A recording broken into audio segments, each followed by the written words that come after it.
listed last because of the full-bodied nature of this Chardonnay grape. Lots of French and American oak.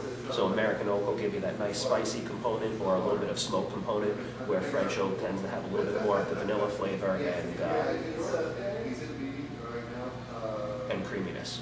So full malolactic fermentation, which gives the wine that creamy sensation, and Ferrari Caranos from the Sonoma Valley. Okay. Next one, we move to Spain, Mar de Frades. So Mar meaning ocean, Frades, so you have to look up, and the grape is Albarino. Albarino is very light and crisp with a lot of lemon and tropical fruit flavors.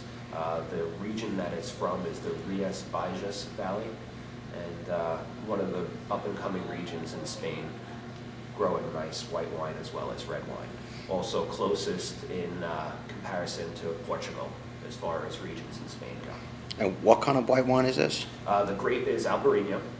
It's 100% Albarino. When you grow it in Portugal, they call it Vino Verde. In Spain, they do a little bit more to it, and it just tends to be a little bit more fruit-forward than the Portuguese varietal. And how does this compare to Chardonnay? I would say it would be more closer to a floral Sauvignon Blanc. Okay.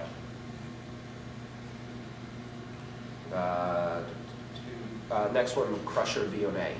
Again, the grape is Viognier. In this case, the Crusher is a California wine. The Wilson Vineyard, I believe it's Lodi. I'd have to look that up to be specific. But Viognier is a grape that comes from France in the Loire Valley. It's made to make unbelievable sweet dessert wines, but also in this style, it's fermented dry. So it has a lot of honeysuckle and floral flavors, and just a really nice little wine. You also offer one by the glass. It's Loredana, so if someone is kind of asking you questions about it, you could always bring over a taste of the Loredana to give them an example of what it would taste like. If you compared the Crusher to the Loredana, I would say the Crusher is a little bit leaner, but still has that nice creaminess that you look for with the honeysuckle flavor. Okay. Nobilo, or Nobilo, however you want to pronounce it, there is no correct way. Sauvignon Blanc from Marlborough, New Zealand. Marlborough Sauvignon Blancs right now are another one of the more popular things. The valley is pretty much split into two. In this case, Nobilo is sourcing their grapes from both sides of the valley. So not only are you getting that nice little gooseberry flavor, but you're getting a lot of the tropical pineapple and grapefruit flavors from that as well. Sounds nice. Yeah, that's actually a really nice wine. Next step up, Stoneleigh Sauvignon Blanc, again from the same valley, but in this case it's only sourced on the southern end of the valley, so you're getting a lot more of the grapefruit, not as much as of that gooseberry flavor. Okay. Moving back to California, Mitch Cosentino, one of the newer winemakers, one of the few people that started his company as a publicly traded company, so this is stock that you can buy. He makes his proprietary white blend, or his white heritage, called the Novelist. It's a blend of Sauvignon Blanc and Semillon. The roots of this wine go back to Bordeaux.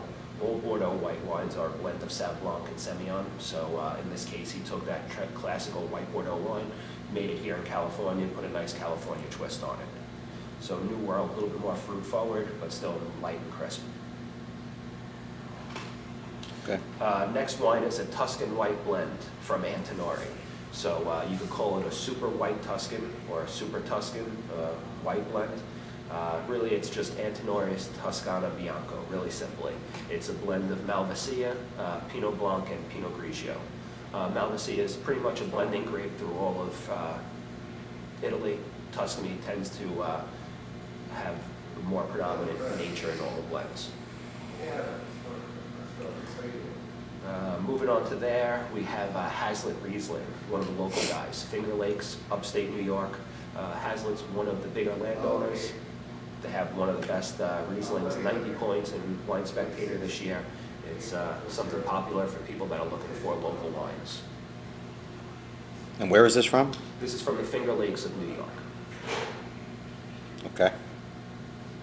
And to just add something in there, I think we should put something together, the Rieslings or the Sauvignon Blanc or the Chardonnay, the Pinot Grigio, and just differentiate the difference between all of these. Okay. You know, for how many people really know about this.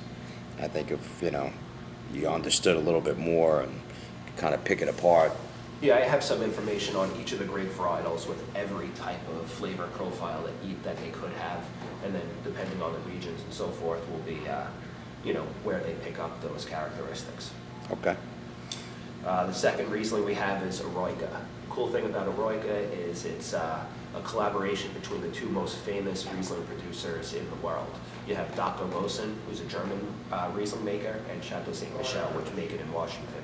So the two of them get together and they make this Riesling together using their two different styles of Riesling, and they make it from Washington State grapes. Rieslings, I tend to say, are a little bit more full-bodied.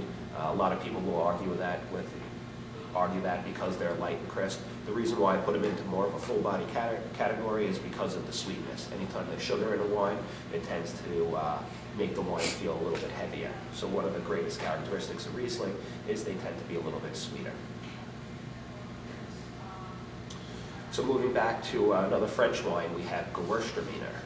Say it one more time, Gewürztraminer. Really take it slow and pronounce it that way. So it's Gewürztraminer. Pierre Spar is the producer. He's an Alsatian winemaker.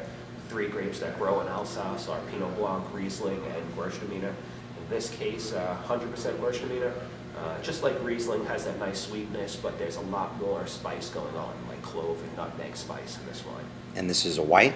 This is a white wine, yes. I have it on my red list here. Yeah, just putting it on the page. So then moving on to the red wines, Estancia Pinot Noir. Monterey Coast, Estancia is one of the big winemakers. They have properties all throughout the southern central coast of California. In this case, they chose Monterey because of the cooler climate for their Pinot Noir. It tends to be a little bit lighter, and there's a really easy drinking Pinot Noir for all your Pinot drinkers. Moving more north and getting a little bit more full-bodied, we have Francis Ford Coppola's Director Series Pinot Noir. The Director Series is the newest in the Francis Ford Coppola line of wines, so it's a step above the Diamond Series, but a step below his Director Series for all the people that are familiar with his wines. Sonoma appellation.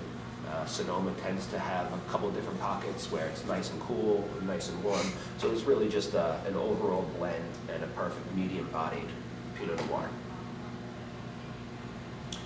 Moving on to your full-body Pinot Noir, we have Gary Farrell. So Gary Farrell is one of the premier Pinot growers in California. His vineyard's in Sonoma, and Dry Creek. He's growing Pinot Noir in the Russian River Valley. Russian River Valley is famous for Pinot Noir and Chardonnay. So in this case, you have his Russian River Pinot Noir, best appellation it could grow in Sonoma. Moving on to Cabernets.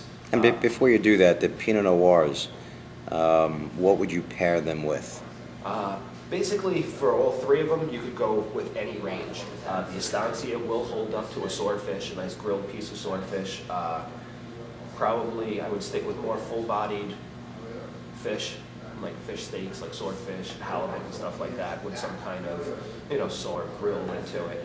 The Director Series Pinot Noir, you go more into chicken and pork and maybe even a light steak, like a skirt steak or something like that.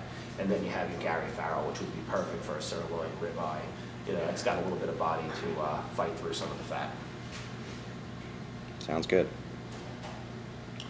One of the premier Napa Valley Cabernet producers, Robert Mondavi. Back in the 70s, really, Robert Mondavi and Julia Child were the ones who brought California wines and California cuisine onto the map. So they are pretty much responsible for the way we enjoy wine and food to this day. Definitely be confident recommending this. Everyone else in town has this wine about $7 or $8 more a bottle on their list. So you have it really at a deal. This wine's really meant to move. For under $50, I don't know if you can find a better cab in a restaurant. So as far as a Cabernet, this would be the recommendation price-wise and quality? Yeah, absolutely, across the board. Everyone's pretty much comfortable ordering wines between $45 and $55. So this would be